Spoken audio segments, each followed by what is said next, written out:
बच्चे जो थोड़े सेल्फ डाउट कर रहे हैं, अभी एग्जाम में 6 महीने बचे हैं, कैसे वो अपनी तैयारी बेस्ट कर सकते हैं और IRI तक आ सकते हैं। एक होता है कि कोई भी एग्ज़ाम का प्रिपरेशन करो तो आप उसका सिलेबस के थ्रू आपका पूरा याद होना चाहिए कि क्या सिलेबस मुझे क्या कवर करना है।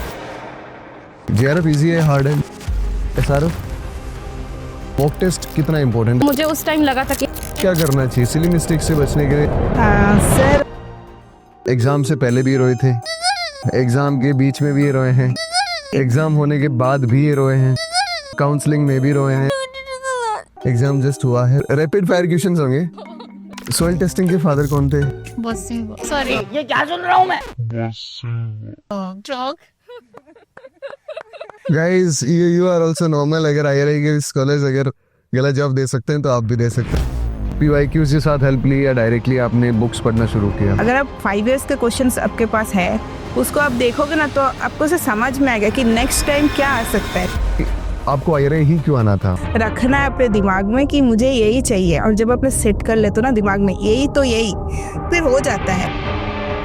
नमस्कार साथियों, स्वागत है आपका आज के इस वीडियो में। और आज हमारे साथ सोइल साइंस के PhD स्कॉलर्स हैं जो इफेक्टिवली हमारे जूनियर्स हैं। अभी IRI में उन्होंने PhD में एडमिशन लिया है। एक का नाम है अर्चिमाला महातो, जिनकी MSc हुई है CSA कानपुर से, और एक है सच्ची प्रिया, जिनकी MSc हुई है BHU से। और अभी आपने IRI में PhD में एडमिशन लिया है। और आज इस वीडियो में इन्हीं के बारे में जानेंगे कि अगर आपको SRF की तैयारी करनी है या आपको ICAR के एंट्रेंस एग्जाम्स की तैयारी करनी है तो किन चीज़ों का ध्यान रखना चाहिए। फर्स्ट, क्या इनकी एग्ज़ाम स्ट्रेटजीज थी, क्या इनकी एग्ज़ाम टिप्स है जो आप ध्यान रख सकते हैं अपने आने वाले एग्ज़ाम्स के लिए, और जो इनका रूटीन वगैरह था, हर एक चीज़ के बारे में डिटेल से बात करेंगे। तो फर्स्ट ऑफ ऑल सच्ची एक बार इंट्रोड्यूस कर दो अपने व्यूअर्स को कि आप कहाँ से हैं, आपकी UG PG कहाँ से हुई है और आपने भी यहाँ एडमिशन लिया है। Sir, first of all thank you sir for inviting us. I am Sachi and I am from Godda district of Jharkhand.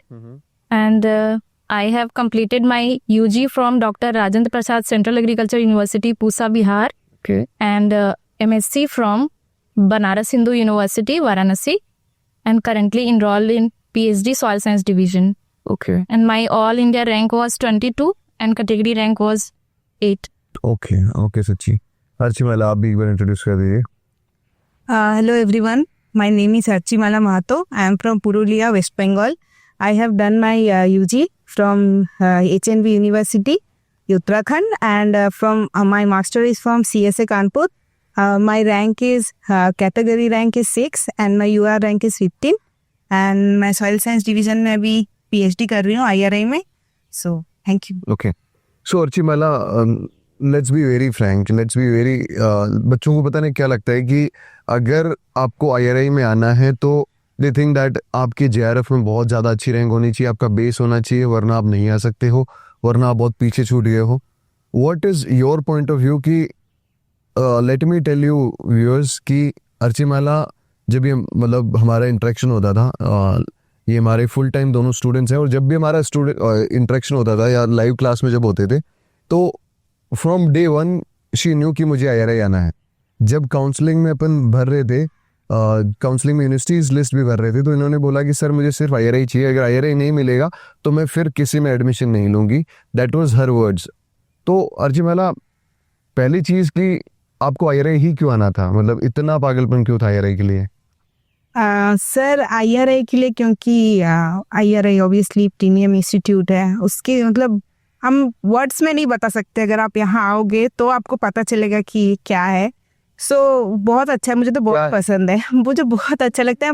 मतलब यहाँ की सब कुछ बहुत अच्छी है, मतलब पढ़ाई तो अच्छी है ही, आपकी रिसर्च भी अच्छी है, और सबसे बड़ी बात कि यहाँ पे आप ग्रूम्ड होगे, आप बहुत ग्रो करोगे। लाइक आपने बहुत कुछ नहीं सीखा होगा।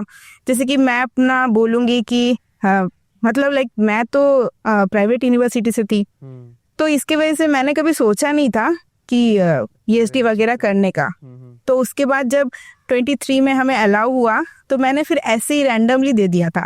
फिर अगर आप रैंडमली 2 JRF तो आपकी रैंक अच्छी नहीं आएगी। फिर भी मुझे काउंसलिंग में मिल गई थी एक कॉलेज CSA, फिर मैंने सोचा कि नहीं, अब पीएचडी करनी है तो अच्छी जगह से, क्योंकि ऑब्वियसली पीएचडी लास्ट डिग्री होती है हमारी। फिर पोस्ट डॉक्टरल इंडिया में उतना ऐसा होता नहीं है, आपको बाहर जाना पड़ेगा। तो मैंने सोचा कि करना है तो रैंक 1 से करो, रैंक 1 यूनिवर्सिटी से करो, और मत नहीं तो मत करो। जैसे कि सर ने कहा कि आईआरआई, तो मैंने सोचा था कि अगर मुझे आईआरआई नहीं मिलता तो मैं पीएचडी नहीं करती, मुझे मिला तो मैं कर रही हूँ, नहीं तो मैं कुछ दूसरा सोच लेती। आईआरआई के अलावा तो मैं कहीं नहीं आती। मुझे मतलब है, मुझे बहुत अच्छा लगता है आईआरआई। मैं बहुत मतलब खुश हूँ।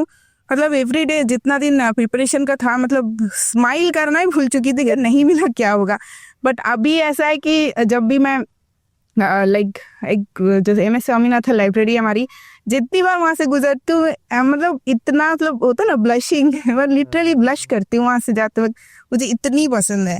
एब्सोल्युटली, दैट स्पीक्स कि कितना डिटर्मिनेशन था उस लाइब्रेरी के सामने जाने के लिए भी, और ट्रूली डिफाइंस कि मतलब पढ़ाई कितनी करनी पड़ती थी। That you only know, your parents only know, but let me tell you friends कि this journey isn't that much easy जितना आपको दिख रहा है कि हाँ आईआरआई चाहिए था, आईआरआई मिल गया। That is not the way. Actually जब आईआरआई के लिए पढ़ाई भी कर रहे थे तो आई रिमेम्बर कि एग्ज़ाम से पहले भी रोए थे, एग्ज़ाम के बीच में भी रोए हैं, एग्जैक्टली एग्ज़ाम होने के बाद भी ये रोए हैं, और काउंसलिंग में भी रोए हैं। और जिस दिन 23 को हमारा 5 बजे आने वाला था, उस दिन तो मैं सुबह से मैं मतलब क्या होगा, जिस दिन लास्ट चॉइस फीलिंग दी थी मैंने, क्योंकि सर ने मुझे कहा कि नहीं ऐसा नहीं किया जाता, आपको डालना ही पड़ेगा आईआरआई के बाद, अब सोचो। तो फिर मैंने पीएयू दे दिया, बीएचयू रखा। अब मुझे टेंशन थी कि यहाँ नहीं तो फिर पीएयू। फिर मैं सोची नहीं, मुझे तो यहीं जाना है। अभी भी मतलब मुझे नहीं पता कि लोगों को क्या कैसा रिलेट कर पाएंगे, लेकिन अभी भी ऐसा लगता है कि सपनों में हूँ मैं, बिकॉज इतना सपना देख चुकी हूँ ना कि अभी भी यहाँ रह के ऐसा लगता है नहीं अभी भी सपना ही देख रही हूँ। मतलब वो होता है, अभी सेटल डाउन होने में भी, आपकी क्लासेस भी शुरू नहीं हुई है। बहुत अच्छा लगता है। जो भी यहाँ पे आएगा मतलब उनको बहुत अच्छा लगेगा कि चलो हमारी लास्ट डिग्री यहाँ से तो हो रही है। एब्सोल्युटली, और specially for a private agriculture student it is dream come true only, कि जहाँ आपको इनफ रिसोर्सेज नहीं मिलते, यहाँ रिसोर्सेज का अबंडेंस है। अब आप पे डिपेंड करता है आप उनको कैसे एक्वायर करते हो। सो ये कहानी हो सकती है कि आप रोने से आईआरआई तक आने का सफ़र, क्योंकि जब इनके पेरेंट्स से भी बात हो रही थी तो यही बोल रहे थे कि ये रोती बहुत है, ये रो रही है, ये क्या मतलब इसको मिल जाएगा ना कॉलेज, आईआरआई मिल जाएगा ना। मैं कहा हाँ मिल जाएगा, और अर्ची वाला यही वर्ड्स होते थे, सर आप ही कह रहे हो बस आईआरआई मिल जाएगा, और मुझे कोई नहीं कह रहा है सेकंड प्रेफरेंस मिल जाएगी, थर्ड प्रेफरेंस मिल जाएगी, बट मिल गई आखिरकार। हाँ मिल गई आखिरकार। और बहुत लोगों का ऐसा कहना कि लाइक पीएचडी तो क्या ही जॉब कर लो, तो नहीं, वो खुद पे है। अगर ऐसा नहीं है कि पीएचडी से आप कुछ कर नहीं सकते, लोगों के अंदर पोटेंशियल ग्रूम होते हो आप, और स्पेशली यहाँ जैसे यूनिवर्सिटी में आके। सच्ची आपने कब सोचा था कि मुझे एसआरएफ करना है, और कितने टाइम दिया था आपने अपनी प्रिपरेशन के लिए? सर मैंने तो जेआरएफ का जब मैं प्रिपरेशन कर रही थी तो उस टाइम ही मैंने सोचा था कि हाँ पीएचडी करनी है, बट मुझे नहीं पता था कि मुझे आईआरआई मिलेगा या फिर जो भी। तो मैं जब बीएचयू आई थी एमएससी में तो मुझे लगा था कि अभी इसके बाद बीएचयू या फिर आईआरआई, 2 जगह था कि पीएचडी में 2 जगह कहीं भी आना है, और मुझे सच में नहीं पता था कि मुझे आईआरआई मिलेगा, बट मैं बहुत खुश हूँ कि मुझे मिल गया। आपने कब प्रिपरेशन लाइक एक्सट्रीम प्रिपरेशन शुरू कर दी थी? क्योंकि लास्ट में सब सोचते हैं कि रिसर्च भी होती है, रिसर्च के साथ हम कैसे मैनेज करें, तो आप दोनों ने मैनेज भी किया है, तो कैसे मैनेज किया और कब आपने शुरू की थी प्रिपरेशन? सर मैंने जब जेआरएफ का प्रिपरेशन स्टार्ट किया था तो उस टाइम जैसे मेरा ज़्यादातर था कि ग्रुप स्टडी करती थी, जैसे 2-3 लोगों का ग्रुप था और क्विज वगैरह हम लोग खुद ही कंडक्ट करते थे आपस में। तो जेआरएफ का प्रिपरेशन जब करी तो सॉइल वाला पोर्शन, सॉइल साइंस तो अच्छा हो गया था। हाँ, तो उसके बाद था कि मैं जब जेआरएफ हो गया, सॉइल साइंस हो गया, उसके बाद जब यहाँ पे मतलब एमएससी कर रही थी तो मेनली था कि जो एनआरएम पार्ट है, नेचुरल रिसोर्स मैनेजमेंट, वो पार्ट था, वो थोड़ा मतलब उस पर फोकस करना था, उस पर काम करना था। तो उसके लिए मैंने जब रिसर्च वर्क जब चल रहा था तो था कि सॉइल साइंस रिवीजन करना, नहीं तो फिर आप भूल जाते हो सारी चीज़ें। तो लास्ट में मैंने 2-3 महीने मैंने कंसिस्टेंटली मतलब पढ़ा है सॉइल साइंस या फिर एनआरएम पार्ट पे ही, और एनआरएम पार्ट मैं थोड़ा कर रही थी जब एमएससी में थी, तो थोड़ा, बट कंसिस्टेंटली मैंने पढ़ा है 2-3 महीने लास्ट में। ओके, तो जब अपन एनआरएम की बात करते हैं, एसआरएफ सॉइल साइंस में स्पेशली सोइल साइंस में ज़्यादा किसी को प्रॉब्लम नहीं आती, आप ज़्यादातर क्योंकि अपना कोर सब्जेक्ट है, आप एमएससी में उसी सब्जेक्ट को पढ़ते हो, जेआरएफ भी देते हो, तो उतना प्रॉब्लम नहीं आती। But when it comes to NRM, agronomy बहुत वास्ट है, फिर एग्री केमिकल सबसे ज़्यादा हार्ड लगता है, वाटर साइंस आपको थोड़ा सा ट्रिकी लगता है, कहाँ से क्वेश्चन आएगा पता नहीं। तो उन सब की अलग अलग प्रिपरेशन कैसे आपने सेगमेंट की थी? सर सबसे पहले तो मैंने जब मैं एमएससी में थी तो मैंने एक अटेम्प्ट दिया था एसआरएफ के लिए, एलिजिबल नहीं थी बट मैंने दिया था। तो मुझे उस टाइम लगा था कि हाँ सॉइल साइंस तो है, थोड़ा रिवीजन चाहिए, इसके लिए हो जाएगा। बट जो एनआरएम पार्ट था, मेनली मुझे एग्रीकल्चर केमिकल्स के मुझे नोट्स नहीं मिल रहे थे। मैं सच बताऊँ तो मैंने जो एग्रीमेंटर्स वाला जो कोर्स लिया मैंने, तो एग्रीकल्चर केमिकल्स का मुझे नोट्स नहीं मिल रहा था, और फिर प्लस कौन सा बुक पढ़ना है ये सब, तो मैंने इसलिए लिया था। और एग्रोनॉमी जो है वो मैंने बस सिंगल एक बुक मैंने फॉलो किया, agronomy facts by R S. Meena sir. और भी है एस.आर. रेड्डी वगैरह सब आप पढ़ सकते हैं, बट मैंने एक ही फॉलो किया था। और फिर एग्रीकल्चर केमिकल्स मैंने यही प्लेटफॉर्म से ही मैंने पढ़ा। और भी एक ऑब्जेक्टिव बुक है अर्कोपाध्याय सर की, वो मैंने फॉलो किया था। ठीक है, मेनली यही था यस बेसिकली। अर्चिमाला, आपने कैसे सिलेबस को अप्रोच किया? क्योंकि नया सिलेबस था, एग्रोनॉमी ऑब्वियसली आपने ज़्यादा डिटेल में नहीं पढ़ा होगा, एग्री केमिकल ज़्यादा डिटेल में अभी तक नहीं पढ़ा होगा, वाटर साइंस नहीं पढ़ा होगा, उनको कैसे मतलब पीवाईक्यूज के साथ हेल्प ली या डायरेक्टली आपने बुक्स पढ़ना शुरू किया? सर जैसे कि सची ने बोला कि मैंने भी वैसे अटेम्प्ट दिया था जब हम एलिजिबल नहीं थे। तो उस टाइम पे मैंने देखा कि जैसे कि फैक्ट्स वाले क्वेश्चन नहीं आते उसमें, समझ मतलब जो समझ के आप ऐसे कर पाओ ऐसे क्वेश्चंस आते हैं। तो ऐसे अगर आप फैक्ट्स वाले बुक पढ़ोगे एग्रोनॉमी के तो ऐसे होगा नहीं।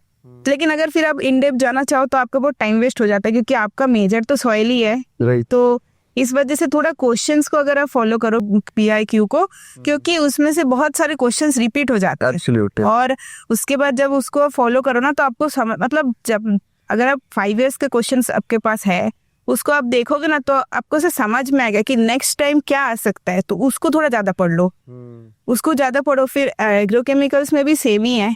तो हमारे पास तो वो वाली बुक है ही, अर्कोदे मुखोपाध्याय वाली, उसमें से आप पढ़ोगे फिर क्वेश्चंस करोगे ना तो आपको समझ में आएगा कि नेक्स्ट टाइम क्या आ सकता है।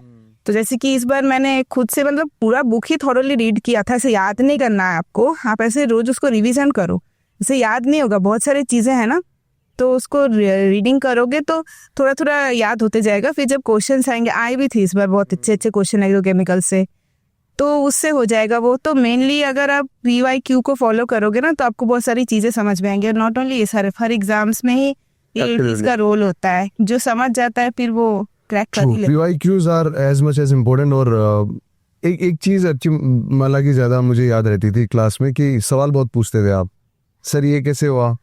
कभी कभी अभी मैं जैसे हमारे नेक्स्ट लेक्चर्स होते हैं तो मैंने पुराने लेक्चर्स में हमेशा देखता हूँ, तो उसमें देखता हूँ कुछ बच्चे ज़्यादा ही सवाल पूछ रहे थे, उनमें से एक आप थे। और रेगुलरली एक क्यूरियस होना बड़ा इंपॉर्टेंट है। हाउ डू यू थिंक कि क्यूरियस रहने के लिए आपको लाइक आप सोचते हो मुझे अलग अलग मॉक टेस्ट देने हैं, राइट? कभी कभी सोचते हो। तो स्टार्टिंग फ्रॉम सची, मॉक टेस्ट कितना इंपॉर्टेंट है? आपने कितने मॉक्स दिए होंगे एटलीस्ट? और अपनी अभी आप पेपर जब दे के आए थे उसके बाद में भी क्या आपने सिली मिस्टेक्स करी है इस पेपर में? Yes sir, obviously. कितने अटेम्प्ट करे थे आपने इस बार? सर अप्रॉक्स मुझे याद नहीं है। अप्रॉक्स याद नहीं है दोस्तों, ध्यान देने की बात है, ठीक है? तो चलो, कितने सिली मिस्टेक्स करे हैं लगभग? सर मैं छोटा छोटा मतलब जो पार्ट मुझे लगता नहीं था कि मैं उसमें मिस्टेक करूंगी, जैसे एक था क्वेश्चन पोर्जलाइजेशन से। अच्छा। हाँ, तो मैं ऐसे आके देख रही हूँ कि मैंने इसमें कैसे गलती कर दिया मैंने। तो है छोटा छोटा ही, मतलब उस टाइम अगर छोटा सा कुछ है ना कि आप कंफ्यूज हो जाते हो, लगता है कि हाँ ये नहीं होना चाहिए, तो हो जाता है। सही बात है। तो उस समय क्या करना चाहिए सिली मिस्टेक से बचने के लिए? आपने उसके बाद एनालाइज किया होगा, यार अब मैं ये कर लेती तो अच्छा रहता, तो वो क्या था? सर सबसे पहले तो एग्जाम में थोड़ा काम रहना है। और ये है कि क्वेश्चन को आप एक बार अच्छे से पढ़ो, ठीक है? मतलब टाइम दे के थोड़ा पढ़ो। ऐसा नहीं है कि एकदम जल्दी जल्दी में है ना कि कुछ आप चीजें छोड़ देते हो तो उससे आपका मतलब गलती हो जाता है। तो थोड़ा ध्यान से क्वेश्चन को पढ़ना है और ऑप्शंस भी देखने हैं कि हो सकता है कभी कभी क्लोज आंसर रहता है और मैं दूसरा आंसर बिना देखे बस दूसरा टिक करके आगे बढ़ जाती हूँ। तो वैसा नहीं करना है, तो थोड़ा अच्छे से देखना है। ये चीज बड़ा ध्यान रखने वाली बात है। अर्चिमाला, आप तो एग्जाम में भी रोए हो, तो काम रहने की बात तो आपके साथ बिल्कुल नहीं थी, तो शुरुआत में रो दिए थे, लास्ट में जाके रोए थे कि ये क्या हो गया? सर जैसे कि पार्ट 1 तो मेरे को बहुत अच्छा लगा, बहुत इजी था, सारे बच्चों को इजी लगा होगा। उसको करने के बाद मैं जब पार्ट बी में आई तो उसमें आ गए पहले एग्रोनॉम के क्वेश्चंस और मैं कंफ्यूज हो गई क्योंकि बहुत क्लोज ऑप्शंस थे। तो उसको देखा, फिर मैं पूरा डर गई कि अरे क्या हुआ, क्योंकि IRI जाने के लिए आपको अच्छे मार्क्स चाहिए, आप वहाँ गलती नहीं कर सकते। फिर मैं रोने लगी। उसके बाद फिर से मैंने पार्ट सी से किया। तब पार्ट सी में मैं गई तो सॉइल को मैंने लास्ट से स्टार्ट किया करना। उस चक्कर में कुछ क्वेश्चंस मिस हो गए, वो मुझे दिखे ही नहीं। बाद में वो थे मैचिंग के, जो आपको बोनस मिलते हैं, वो आप कर ही लोगे, वो बहुत इजी तो होते किए ही नहीं आपने? हैं। नहीं, छूट गया, मेरे छूट गए क्योंकि मैं तो IRI कैसे नहीं छूटा फिर? डेस्टिनी, तो वो छूट गया। और बहुत सारे सिली मिस्टेक, मतलब ऐसे, मतलब देख के अब कोई मेरा, अगर किसी ने, मेरे जूनियर्स ने बोला कि आपका वाला अटेम्प्ट दे दो ना, आपके पास होगा, मैंने बोला नहीं, उसको तो देखना मत। मतलब बहुत इजी हार्ड जो क्वेश्चन है वो हो जा रहे हैं, इजी वाले में छोड़ के आ गया सिली मिस्टेक। क्योंकि ऑप्शंस में भी कभी जैसे कि बाई को दिखाने के लिए स्लैश से करते हैं ना, एक में ऑप्शंस पे वो स्लैश नहीं रहता और एक में रहता है, तो इतना वो छोटा सा है ना कि आपको दिखेगा ही नहीं, आप गलत करके आ जाओगे। और स्टेटमेंट्स भी बड़े बड़े होते हैं, तो आपका सिली मिस्टेक्स काफी रहती है सर के एग्जाम में। टाइम मैनेजमेंट भी बहुत मैटर करता है, उसके लिए आपको मॉक तो रेगुलर देना ही पड़ेगा। मॉक्स बहुत इंपॉर्टेंट है। और मॉक्स एक्चुअली ना, मैं मानता हूँ कि अगर किसी बंदे को बेस्ट रिवीजन करना है तो मॉक्स अच्छा है, अगर उसको टाइम मैनेजमेंट सीखना है तो मॉक्स अच्छे हैं, अगर उसको सिली मिस्टेक्स कम करनी है तो मॉक्स अच्छे हैं। बिकॉज आप अगर अपनी गलतियों एनालाइज करोगे, टाइम देखोगे, और फिर हो सकता है ना मॉक्स भी उसी लेवल के हो जिस लेवल का पेपर हो, तो आपको पता चलता है हाँ यार मेरा ये वाला पोर्शन वीक है, तो आप वो वाला पोर्शन पढ़ लेते हो। आपको लगता है कि यार ये वाले क्वेश्चंस मेरे से नहीं हो रहे, तो आप उन पे ध्यान देते हो। तो that is why mocks are very important. आप मॉक्स के बिना SRF में मत उतरो, बहुत बहुत मुश्किल हो जाएगा। एंड सेकेंड इज कि लास्ट में अर्चिमाला यू टोल्ड कि सर मैं मतलब अपने पर्सनल स्पेस में भी मतलब सिर्फ और सिर्फ पढ़ाई कर रही थी, उसके अलावा मैं कुछ नहीं कर रही थी। जब IRI आ रहे थे तो एक दिन पहले उन्होंने स्टेटस डाला था, और वो स्टेटस मैंने ग्रुप में शेयर किया था कि वन ऑफ आवर स्टूडेंट का ये रिव्यूज है। तो वो क्या था, एक बार बच्चों को बताओ। सर मतलब मेरा क्या है ना, मतलब बचपन से आई एम चबी, बट मेरा है कि अगर आप एक्टिविटी ना रखो फिजिकली तो आपका गेन होगा। और उसके वजह से मैंने बहुत ज्यादा, अभी तो थोड़ा, फिर मैं जिम भी गई, थोड़ा कम गया। लाइक लिटरली मुझे आके सब कहते थे कि यार कुछ दिन पहले योगा वीक भी था उस टाइम पे, हमारे एग्जाम के टाइम पे, उसमें कंपलसरी था। तो मुझे कह रहे अरे तुम्हें तो जाना चाहिए, अब नहीं तो कब? मैं बोला मैं पहले कर लूँ, अपना करियर सेट कर लूँ, क्योंकि IRI के लिए मैं कुछ भी कर सकती थी। तो मैंने बोला नहीं, मुझे अभी कुछ नहीं करना, अभी सिर्फ पढ़ाई। क्योंकि आप जिम जा सकते हो, वेट लॉस आप कभी भी कर सकते हो, कुछ भी कर सकते हो, लेकिन आपका करियर सेट होना चाहिए पहले। जो चीज आपको चाहिए वो आपको मिल जानी चाहिए, वो सब आप कभी भी कर सकते हो। True. So that is very important. Sometimes हमें कंफर्ट जोन से बाहर निकल के भी तैयारी करनी पड़ती है, स्पेशली अगर अपने ड्रीम्स ज़्यादा बड़े हैं, अपने रूटीन वर्क से अगर बड़े ड्रीम हैं, तो ऑब्वियसली आपको अपना कंफर्ट जोन भी छोड़ना पड़ेगा। And that is the pure example of both these people. सच्ची, आप क्या मैसेज देना चाहोगे अपने जूनियर्स को कि अगर कोई JRF या SRF, सोइल भी छोड़ो, कोई भी सब्जेक्ट से अगर तैयारी करना चाहता है, तो इन प्रिसाइज मैनर, लेट्स से आपका कोई जूनियर सुन रहा है और उसको क्या मैसेज देना चाहोगे? भाई ये सब कर लो, JRF is easy. JRF easy है, हार्ड है? बताओ एक बार। JRF इजी है? JRF इजी है। SRF हाँ, थोड़ा सा है ना, सॉइल वाला पोर्शन आपका हो जाता है अपना, बट जो अदर पोर्शन है उस पे थोड़ा काम करना होता है। इजी कैसे, वो इजी कैसे बना सकते हैं बच्चे जो थोड़े सेल्फ डाउट कर रहे हैं? अभी एग्जाम में 6 महीने बचे हैं, तो कैसे वो अपनी तैयारी बेस्ट कर सकते हैं और IRI तक आ सकते हैं? Please tell. सबसे पहले तो सर एक होता है कि कोई भी एग्जाम का प्रिपरेशन करो तो आप उसका सिलेबस के थ्रू आपका पूरा याद होना चाहिए कि क्या सिलेबस मुझे क्या कवर करना है। तो सिलेबस अगर आप जान लेते हो, उसके बाद दूसरा चीज आता है PYQs कि क्या पैटर्न रहता है। मीन्स होता है कि कोई एग्जाम में पैटर्न कभी कभी चेंज हो जाता है, बट फिर भी एक होता है कि जैसे सॉइल का ऐसा क्वेश्चन आ रहा है तो स्टेटमेंट वाइज क्वेश्चन आ रहा है, स्टेटमेंट बेस्ड क्वेश्चन आ रहा है, या फिर असर्शन रीजन आ रहा है, तो आपको एक PYQs पता होना चाहिए कि एक पैटर्न क्या होता है। तीसरी चीज है मेरे लिए है कि एक कंसिस्टेंसी जो बहुत इंपॉर्टेंट है, कि कोई भी एग्जाम आप क्रैक कर लोगे अगर आप कंसिस्टेंट हो। ठीक है। जैसे मीन्स आप अभी थोड़ा ही दिन अगर एक वीक छोड़ देते हो कुछ पढ़ना, या फिर एक मंथ अगर कोई सब्जेक्ट आपका छूट जाता है, तो आप ऐसा लगता है ना कि आप नई चीज़ों को फिर से पढ़ रहे हैं। तो इसलिए मुझे ऐसा लगता है कि कंसिस्टेंट होना बहुत ज़रूरी है, तो आप कोई भी एग्ज़ाम क्वालिफाई कर सकते हैं। Same question to you, Archimala. What message you want to give to upcoming juniors who are aspiring for IRA? तो पहले तो जो सची ने बोला कंसिस्टेंसी रखो वगैरह वगैरह, वो तो Copy paste सच्ची then वो तो है ही। हाँ लेकिन बात है यहाँ पे ये कि पढ़ाई सब कोई करते हैं, लेकिन बहुत लोगों से नहीं होता। मैंने ऐसे बहुत लोगों को देखा जो IRA से जिनकी MSc थी लेकिन उनकी SRF में रैंक अच्छी नहीं आई। उसका रीज़न हो सकता है उनका थीसिस का वर्क में लोड ज़्यादा हो, या फिर जो भी रीजंस हो। तो बात है कि आपको कंसिस्टेंसी से पढ़ाई तो करनी है, साथ में आपको मतलब ऐसे रखना है अपने दिमाग में कि मुझे यही चाहिए, और जब अपने सेट कर लेते हो ना दिमाग में यही तो यही, फिर हो जाता है, फिर हो जाता है फिर। तो क्या कहते हो कि ये जो लॉ ऑफ अट्रैक्शन है that works? हाँ, that works। मैं तो मानती हूँ that works। Okay. So आयु अगर कोई चीज ऐसा चाहिए, नहीं है सर कि आप सिर्फ ऐसे सोचो। हाँ लॉ ऑफ अट्रैक्शन अप्लाइज कि आप सोचते भी हो और उसके लिए इनफ मेहनत भी करते हैं, देन इट अप्लाइज। ओके, एक चीज जो आपने बोली है कंसिस्टेंसी। आप एग्जाम जस्ट हुआ है, दोनों तैयार हो, एग्जाम जस्ट हुआ है 2 महीने हो गए आई गेस। तो लेट्स आस्क फ्यू क्वेश्चंस और रैपिड फायर क्वेश्चंस होंगे, जल्दी जल्दी बताना है, ठीक है। ऐसा कौन सा क्ले मिनरल है जिसमें टेट्राहेड्रल और ऑक्टाहेड्रल दोनों में सब्स्टिट्यूशन होता है? Vermiculite. Okay. Minimum radius ratio cubic structure के लिए कितना होता है? क्यूबिक 0.0.414 अर्चिमाला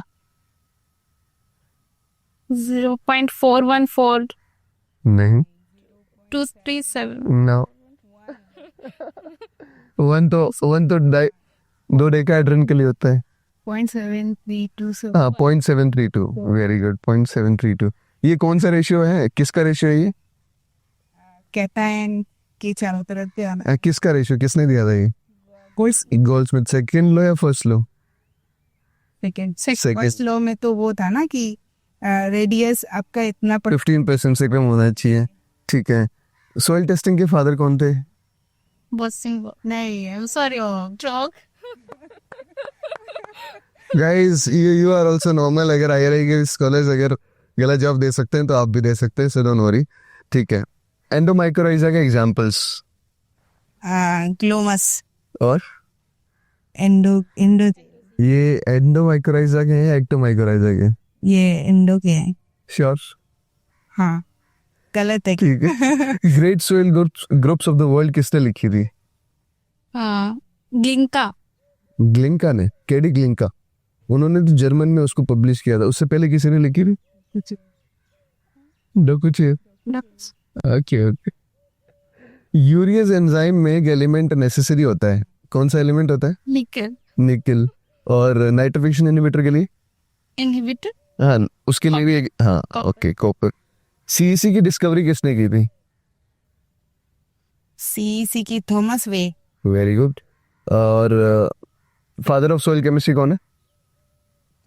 सॉइल केमिस्ट्री वो Thomas Way. Very good. Colloidal chemistry Thomas ग्राम।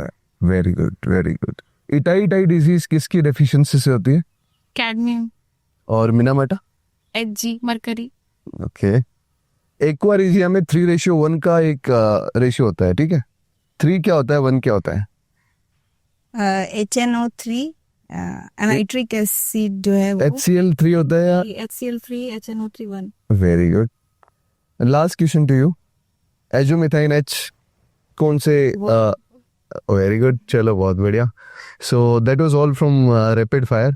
अगर आपको अच्छा लगा हो तो शेयर करें सोशल साइंस के स्टूडेंट्स के साथ।